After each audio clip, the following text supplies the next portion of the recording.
Startnya betul. Startnya 3 minggu yang lalu tiba-tiba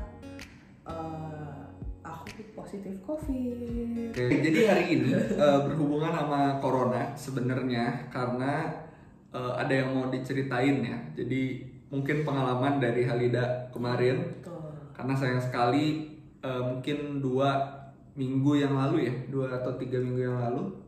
Startnya betul. Startnya 3 minggu yang lalu tiba-tiba aku positif COVID. Oke, boleh diceritain nggak kira-kira pas waktu kamu positif COVID itu apa yang dirasakan, terus gejalanya kayak gimana, terus juga apa yang dilakukan pertama kali pada saat itu kan. Jadi mungkin supaya teman-teman juga, terutama ibu-ibu yang menyusui, itu bisa punya action yang clear juga karena kita kan berangkat dari pengalaman sendiri gitu kan. Betul. Mungkin mulai dari kenapa mikir bisa untuk tes COVID ya. Sebenarnya tuh kita itu dari tahun lalu orang yang benar-benar jaga diri banget di rumah, nggak pengen ketemu sama orang lain. Tapi mungkin akhir-akhir ini kecolongan. Kalau orang tua ngajak makan gitu ya, terus begitu kita ikut, itu terjadi kayak 3 kali. Iya, beberapa kali lah. 3 kali doang. 3 kali ya? Karena cuma 3 kali doang. Setelah itu sebenarnya nggak tahu ya, itu tuh kenanya karena makan atau karena belanja. Karena bicara lebih lanjut juga kayaknya agak sulit ya, agak sulit untuk nge-trace ya. Sulit apa susah? Sushi Teh ya, tolong Sushi Teh ya. Kalau kita sudah terkenal, tolong jadi sponsor. Buat apa masalahnya? Oke, lanjut. Terus udah gitu, jadi waktu itu tuh lagi nginep di rumah orang tua memang ya. Terus udah gitu kerasa bersin nih awalnya. Oke, lokasinya orang tua itu di East Jakarta ya. Jaktim. Intinya di sana lah ya. Terus udah gitu merasa bersin. Akhirnya tuh kakakku udah kayak anakku tuh langsung diambil gitu, langsung nggak boleh dekat-dekat lagi. Terus udah gitu bersin udah pakai masker segala. Kok besok paginya tuh pilek dan rasa meriang. Aneh nggak sih, kayak biasanya pilek ya pilek aja, ini tuh pakai meriang. Karena sebenarnya kan gejalanya si COVID ini kan sama juga kan sebenarnya sama flu kan, iya nggak sih? Ada yang iya, ada yang lebih parah ya. Cuma beberapa kalau aku dengar orang lain tuh juga ada yang batuk pilek biasa, rasanya nggak dengan meriang gitu. Kalau aku tuh waktu itu mungkin ngerasa anehnya karena kok pilek tapi meriang ya gitu. Terus udah gitu langsung udah deh, jadi kita inisiatif kan waktu itu pergi untuk antigen drive-thru kan. Tapi waktu itu tuh orang yang antigennya itu kayak terlambat ngasih tahu kita, akhirnya kita pulang dulu ya. Pas kita udah pulang dikasih tahu bahwa langsung reaktif gitu si swab antigennya. Jadi ya udahlah, di situ udah aduh kebayang banget kayak kita tuh benar-benar nggak pengen kan, kita tuh takut banget gak sih? Benar.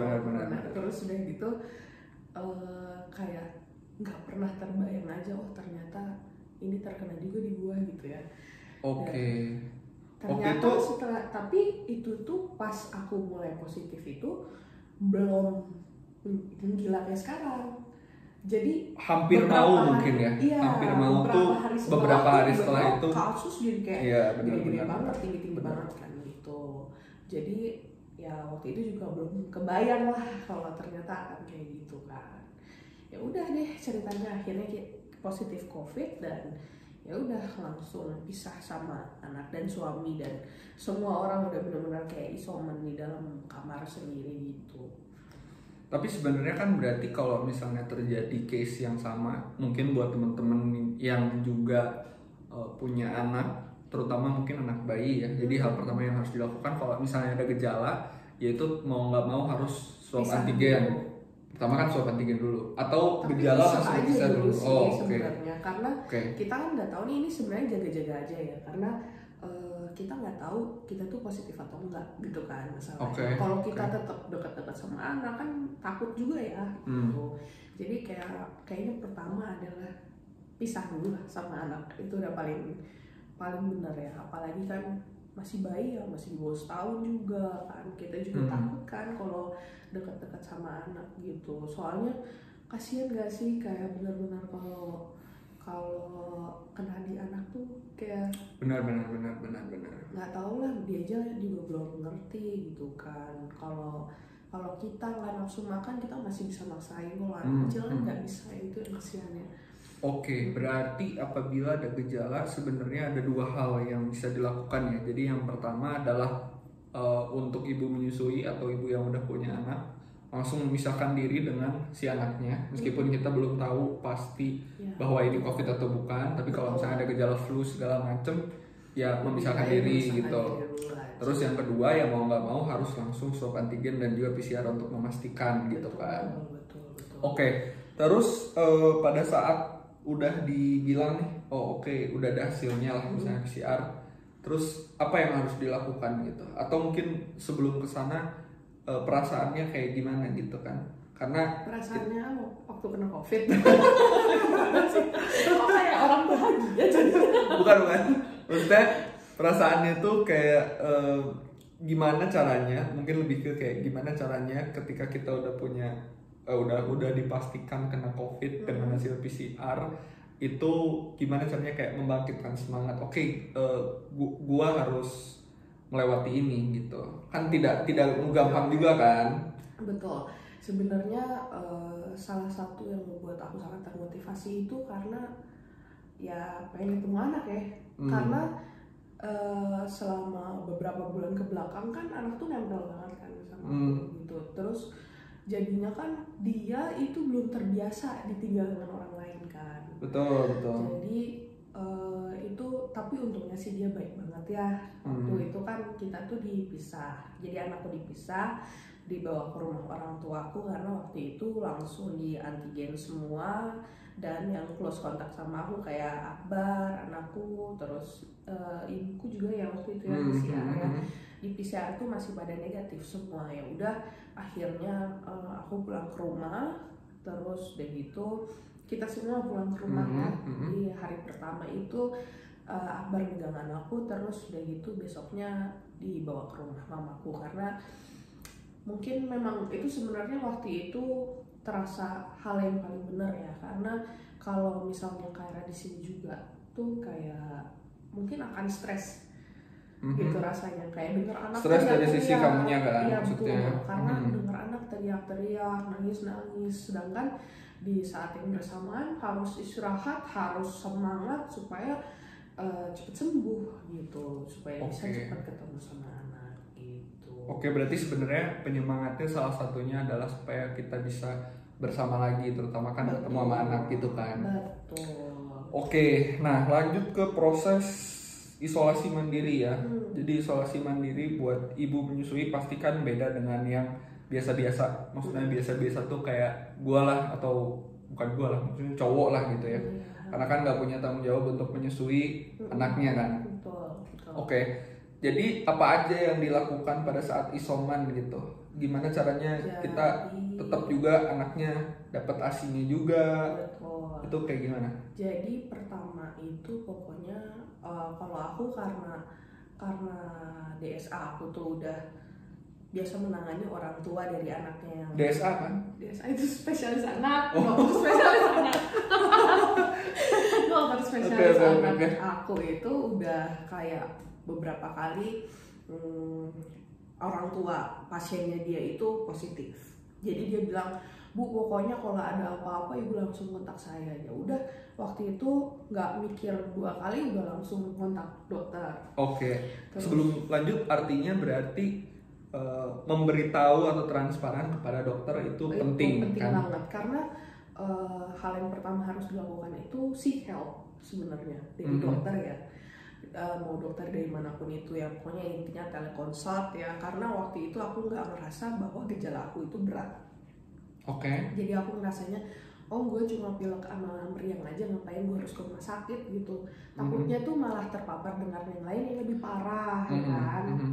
Jadi akhirnya lebih baik udahlah telepon dokter dulu, teleconsult dulu gitu kan. Ya udah, telekonsultan pertama datang ke tanya ke dokter, dan dia menyarankan untuk terus mompa, karena ya kita semua tahu lah sebagai ibu-ibu gitu ya, kalau ASI itu termasuk antibody di dalamnya tuh ada gitu. Terus udah gitu kan di saat itu mungkin ya kita juga mengonsumsi vitamin juga obat kan, jadi ya alhamdulillah sampai sekarang sih anakku sehat gitu ya. Oke, berarti sebenarnya kalaupun misalnya ada ibu menyusui yang terkena COVID, ini based on pengalaman, sebenarnya si bayinya ini dia harus tetap dapat ASI dari ibunya kan. Betul. Nah itu tips juga nih buat teman-teman ya. Jadi jangan takut, karena kalau misalnya melalui ASI tidak akan tertular kan sebenarnya si COVID. Katanya sih ada penelitiannya kayak gitu. Cuma tetap kita itu harus ketat waktu mau pumping, itu harus pakai masker. Sebenarnya lebih baik pakai sarung tangan juga. Cuma karena waktu itu dicobain sarung tangan, aku pakai sarung tangan langsung merah-merah, kayaknya alergi ya. Terus jadi alergi sarung tangan? Itu kan lateks. Okay. Lateksnya itu yang alergi, itu bukan sarung tangannya. Oke. Nah, terus udah gitu jadi kayak udahlah, yang penting setiap mau pumping cuci tangan dulu, pokoknya cuci semua. Terus udah gitu pumping sambil pakai masker, terus pakai sanitizer lagi. Pas udah selesai masukin itu susunya, udah deh langsung keluarin dari kamar. Nanti minta tolong sama siapa yang ada di luar yang untuk tolong masukin lemari es. Nanti karena waktu itu posisinya anak beda rumah kan, jadi minta dijemput lah susunya gitu, ASI-nya gitu. Oke.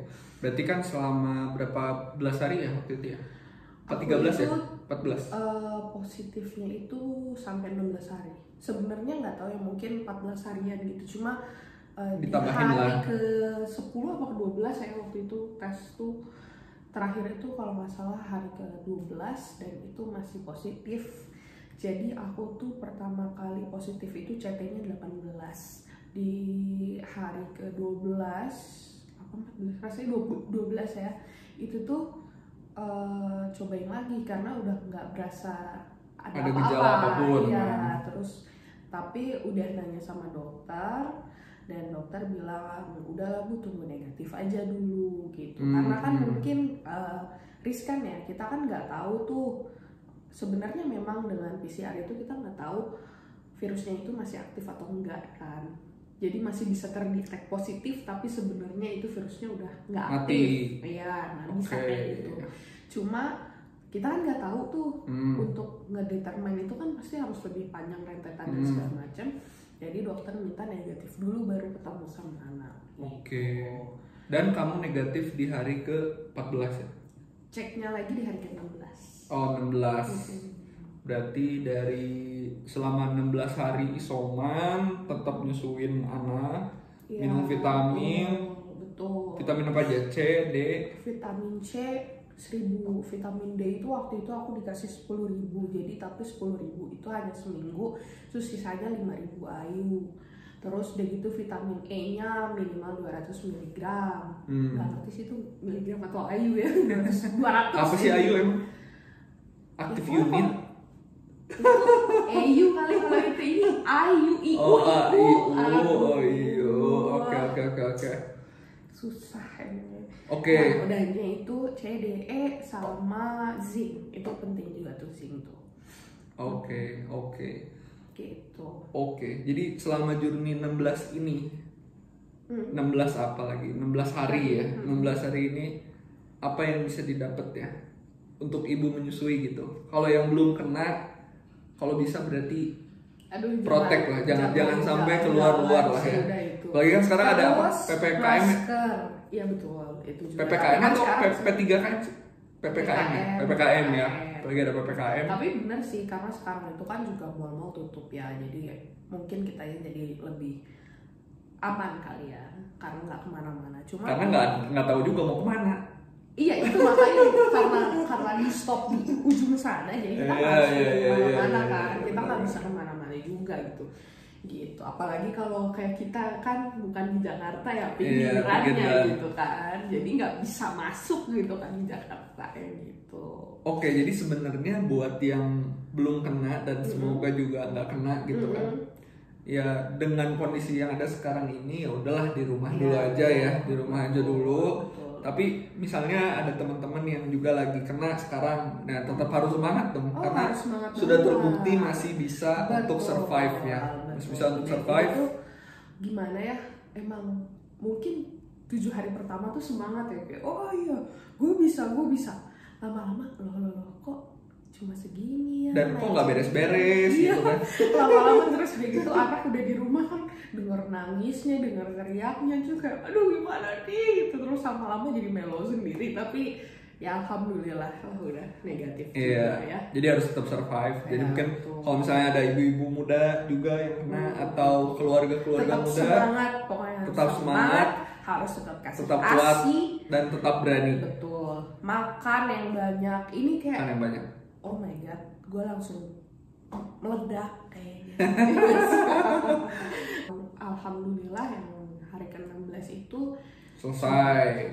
Dan karena jangan sampai katanya ya kalau tetap mau PCR nih, jadi kan udah baca-baca nih sekarang itu rekomendasinya WHO itu rekomendasi siapa lah? Oh ya, rekomendasi intinya, tapi bukan kaleng-kaleng ya. Rekomendasi WHO aja lah kita bilangnya ya. Rekomendasi WHO itu udah bukan setelah 2 kali swab negatif baru sudah selesai isoman, tapi sekarang selesai isoman itu untuk orang yang tidak bergejala itu 10 hari. Kalau untuk orang yang bergejala ringan itu 10 hari ditambah 3 hari tanpa gejala. Atau kalau gejalanya berat sampai tidak ada gejala ditambah 3 hari tanpa gejala. Oke, agak ribet ya, tapi kalau misalnya teman-teman mau baca sendiri nanti ya, bisa ini ya, bisa dicari lah ya. Gitu. Terus intinya karena kayak gitu, kalau misalnya tetap harus PCR at the end of isoman, lebih baik ambilnya 18 hari setelah pertama kali dinyatakan positif. Karena kita pun dikasih tahu kayak gitu pertama kali sebenarnya, cuma ya karena itulah orang udah mulai capek, ya semua yang ngurusin udah mulai capek, jadi kita berinisiatif ya sudahlah, ini kan udah nggak bergejala anyway, kita coba aja gitu ya. Alhamdulillah. Oke, intinya kurang lebih kayak gitulah ya. Jadi perjalanannya kita dari awal sampai akhir apa aja yang harus dilakuin, terus juga gimana perjalanannya, dan intinya sebenarnya di tengah-tengah virus COVID ini ibu menyusui juga tetap bisa fight kok untuk bisa balik lagi ngurus anak ya. Kayak gitu. Walaupun it takes time ya. Pasti takes time pasti. Oke, buat sesi hari ini kayaknya itu dulu ya tips yang akan kita bagi ya. Ada tipsnya nih? Nggak ada tips. Bukan tips sih, sharing pengalaman lah. Oke, mudah-mudahan bisa bermanfaat lah buat teman-teman gitu, terutama keluarga muda lah gitu kan. Iya, betul. Karena cukup berat juga untuk fight di tengah COVID ini gitu kan. Betul banget. Oke, itu aja dari Akbar dan Halida untuk konsep baru kita. Oke, buat teman-teman jangan lupa nanti kalau misalnya ada komen-komen atau mau diskusi bisa komen-komen juga di video ini ya. Yes. Oke. Atau mungkin ada tips parenting yang dibutuhkan. Oke. Atau apa? Langsung. Langsung komen ya. Oke, siap kalau kayak gitu. Thank you. See you next time. Bye.